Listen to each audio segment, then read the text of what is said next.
Good evening. India is a land of languages and Bihar is rich in languages. Bihar language में बहुत rich है. आप सबों को पता होना चाहिए बिहार एक ऐसा प्रदेश है जहां आप हिंदी बोल सकते हैं, मगही, मैथिली, भोजपुरी, अंगिका, वर्जिका, उर्दू सब कुछ बोल सकते हैं. लेकिन कई बार हम लोग थोड़े मज़े भी लेते हैं. जब भी भाषा की बात होती है तो दूसरी भाषाओं को भी अपने अंदाज में ही बोलना पड़ता है, शायद इसीलिए बिहारी कहलाते हैं. लेकिन हर भाषा की एक गरिमा है, हमें उसे मेंटेन करना है. तो चलिए आज सीखते हैं कि जिस वर्ड का जो प्रोनाउंसिएशन है हमें वही सीखना चाहिए. तो आज फिर मैं आपसे कुछ बेसिक ऐसे वर्ड और प्रोनाउंसिएशन लेकर आया हूं ताकि उस वर्ड को आप क्या प्रोनाउंस करेंगे वो सीखते हैं. कई बार क्या होता है कि हम बड़ी बड़ी प्रोनाउंसिएशन और बड़े बड़े शब्दों को सीखने की कोशिश करते हैं कि एंटरप्रेन्योर को क्या पढ़ेंगे, इंटरप्रेन्योर होगा या एंटरप्रेन्योर होगा, लेकिन बेसिक वर्ड्स भूल जाते हैं. तो आज मैं आपके लिए कुछ 10 वर्ड्स लाया हूं जो हमारे डेली बोलचाल में हम काफ़ी ज़्यादा यूज़ करते हैं. और मज़ेदार बात, इंग्लिश आपकी अच्छी हो या ख़राब हो, ऐसे शब्द बोलना ही पड़ेगा. अगर आप ऐसे शब्द नहीं बोलते हैं तो शायद आप गूंगे हैं, आपको बोलना ही पड़ेगा ऐसे शब्द. क्यों? क्योंकि ऐसे सादे ऐसे जितने भी शब्द हैं ये सारे शब्द हिंदी बन गए हैं. क्यों? क्योंकि माँ से ज़्यादा आज हम लोग मम्मी का यूज़ करते हैं. तो चलिए आते हैं. पहला वर्ड है मदर. इसको हम जब बोलते हैं, अगर प्रोनाउंसिएशन सुधारने से पहले हमारी कोशिश है कि इसका राइट प्रोनाउंसिएशन क्या होगा. तो मैं आपको पहले बता दिया कि हम इंग्लिश को भी अपने अंदाज में ही बोलने की कोशिश करते हैं, क्योंकि भाषाओं को तोड़ मरोड़ कर शायद सामने रखना एक हमारी आदत बन गई है. लेकिन अब हम सीखेंगे कि किस वर्ड को क्या प्रोनाउंस करेंगे. आजकल मार्केट में दो तरह की इंग्लिश होती है, एक ब्रिटिश इंग्लिश होती है, एक अमेरिकन इंग्लिश होती है. मैं उसमें उलझना नहीं चाहता अभी फ़िलहाल. हम आगे फोनेटिक भी सीखेंगे, फोनेटिक सिंबल सीखेंगे कि आखिर किसी वर्ड को फोनेटिक सिंबल के आधार पर हम कैसे बोल सकते हैं. लेकिन अभी हम न्यूट्रल एक्सेंट सीखें. न्यूट्रल एक्सेंट का मतलब जब आप इसको ऐसे प्रोनाउंस करेंगे जैसे मैं बता रहा हूं, तो दुनिया के किसी कोने में they will be able to understand कि आप क्या बोलना चाह रहे हैं. Let's start. पहला वर्ड है MOTHER. हम लोग प्यार से अपने बोलचाल में इसे बोलते हैं मदर. इसे हम मदर का यूज करते हैं. तो इसका जो राइट प्रोनाउंसिएशन होगा that is mother. MOTHER, that is mother. Second word आप देख लें, FATHER, father. Father. First word is mother, second word is father. इसी तरह के वर्ड में भी अगर आप आए, ऐसे ही आप यूज कर सकते हैं ब्रदर, BROTHER.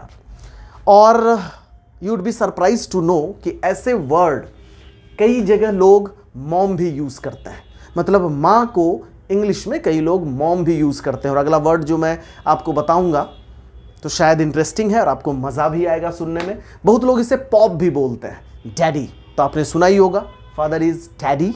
डैडी का यूज़ कर सकते हैं. But mother and father is very common popular words that is used in every days of our life. तो आप ऐसे देख सकते हैं मदर, दूसरा वर्ड फादर, और अगर ऐसे ही भाई की इंग्लिश ब्रदर, इसको हम लोग यूज करेंगे ब्रदर. कई लोग इसको ब्रदर बोलते हैं, फादर बोलते हैं. तो we need to control it. The neutral pronunciation is mother, father.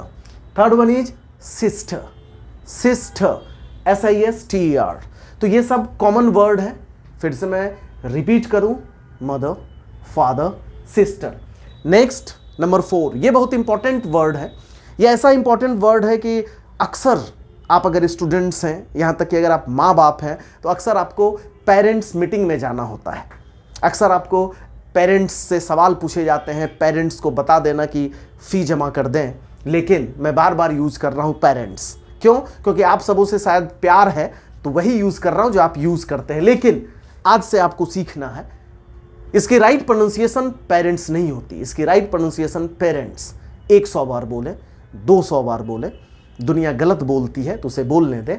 हम और आप गलत नहीं बोलेंगे. तो PARENTS, जिसको हम माँ और बाप बोलते हैं, माता और पिता बोलते हैं, पेरेंट्स ना होकर ये पेरेंट्स होता है.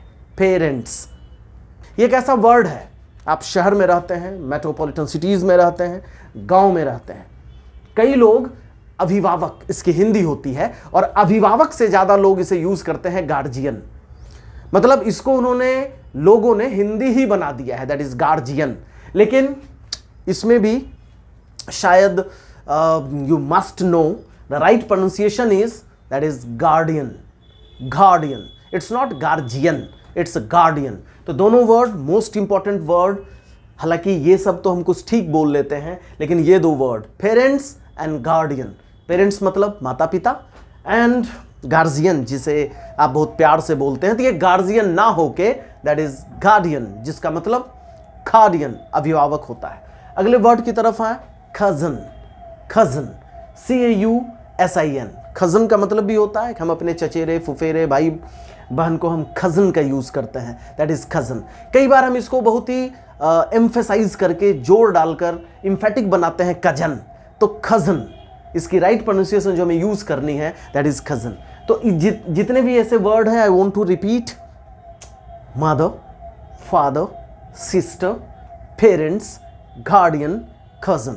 चलिए नंबर 7 ऐसे वर्ड को देखते हैं, इसको हम क्या प्रोनाउंस करेंगे, that is grandfather, grand, grand.